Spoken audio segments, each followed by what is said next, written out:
Prentsaurreko honen arrazoia da konponbideaz, bakeaz eta elkarbizitzaz egiten ditugun bigarren jardunaldien berri ematea.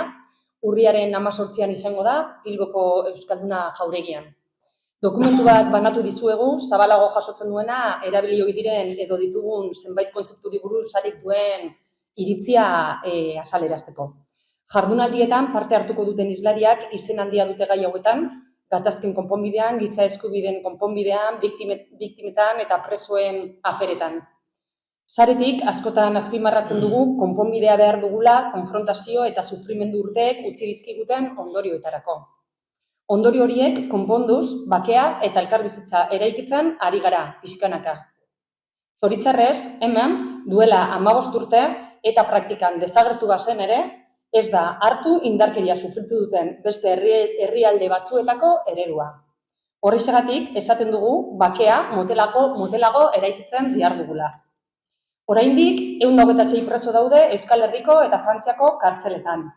Horietatik 75 espetxeko 2. graduan daude, 42 berriz 3. graduan. Frantziako estatuan betetako kondena zenbatu izan balitzaie eta horietako asko kondena betetzeko 3 laurdenetako parteak gainditzeagatik baldintzapeko askatasunean egongo lirateke. Horregatik esaten dugu zigor zuzenbidearen eta espetxe zuzenbidearen helburua ez dela bakarrik biktimei justizia ematea, baizik eta pertsona guztien eskubideak babestea.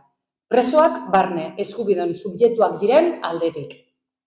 Espetxe araudi arrunta aplikatzeak ez dakar, biktimen duintasuna kaltetzea inondik inora. Biktima guztien duintasuna. Administrazioarentzat ikusezinak izan diren horiena ere baita. Biktima guztiek duten memoria, egia, aitortza eta erreparazioa eskatu eta galdaesteko eskubidea. Jardunaldien atal honetan, nazioartean esperientzia handiko hizlariak izango ditugu. Besteak beste, Michael Culbert, Irako kide izandakoa eta preso egondakoa hainbat urtez.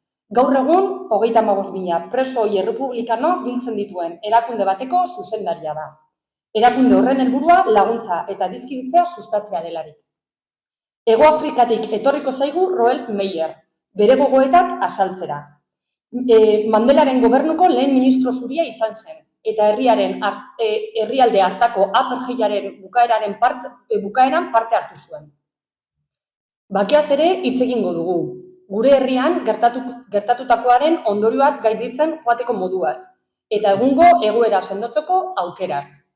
Indarkeria guztiek utzitako ondorio txarren gaia ixteko nahitaezkoa da zuzenbide estatuak berak erabilitako salbuespenak ere desagertzea. Horretan, sakontzeko eskubide urraketa guztiei heldu beharko behar baitiegu, mugarik ezarri gabe.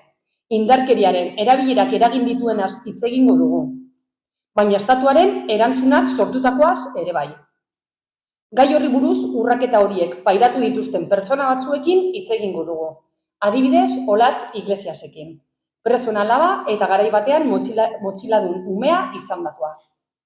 Carlos Beristain ere gure artean izango dugu. Medikua eta psikologian doktorea da, eta lan handia egin du hainbat herrialdetan, batez ere Latinoamerikan, giza eskubideen urraketen biktima izandakoen tratamenduan. Eta Pako Etxeberria, euskal antropologo forentzia ere gurekin izango dugu. Arantzadi elkartearen bitartez lan egin du eta gaur egun ere lanean ari da diktaduraren biktimen gorpuzkiak berreskuratzen. Elkarbizitza ere hizpide izango dugu.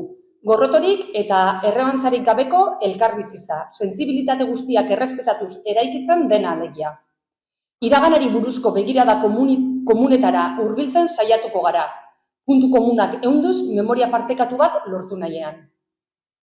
Errespetua, erreparazioa, egindako mina aitortzea, balio eta jarrera sozialak aldatzea horizek dira funtsezko elementuak gure iritziz. Gai honen inguruan Maria Jauregi eta nerekide den Joseba Azkarraga arituko dira, agiri partekatu bat irakurriaz. Egia, justizia berdina danontzat eta errestaurazioan eta elkarbizitzan oinarritutako erabaki politikoak eta abazpen judizialeak behar baititugu.